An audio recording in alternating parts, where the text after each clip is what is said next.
Hey everyone, welcome back to the channel.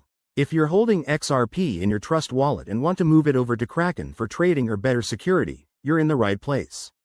Today, we're walking through the step-by-step process to withdraw XRP from Trust wallet to Kraken in 2025.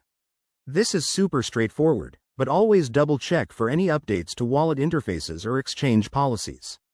First things first, make sure you have both Trust wallet installed on your device and a verified Kraken account set up. You'll also need some XRP in your Trust wallet to cover network fees. Remember, XRP transactions use the XRP ledger, so fees are minimal but essential. Okay, let's dive in. Step 1. Open your Trust wallet app and navigate to your XRP wallet.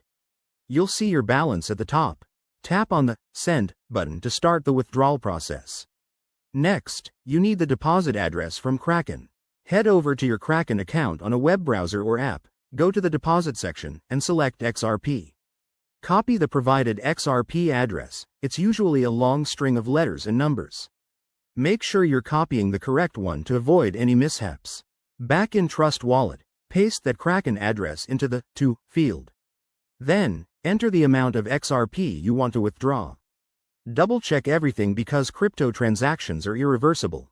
Before you hit send, review the transaction details, including the fee.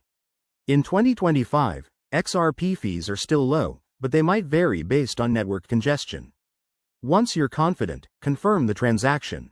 You'll get a prompt to authorize it with your wallet's security features, like Face ID or a PIN. After that, sit tight. The transfer should process quickly, often in a few minutes, depending on the XRP network. Once it's done, log back into Kraken and check your account to confirm the XRP has arrived.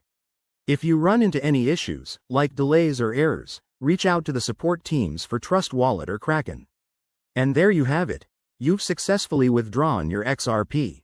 This process keeps your assets moving securely and efficiently. If this tutorial helped you, give it a thumbs up. Subscribe for more crypto guides, and drop a comment below if you have questions. Thanks for watching, and see you in the next video.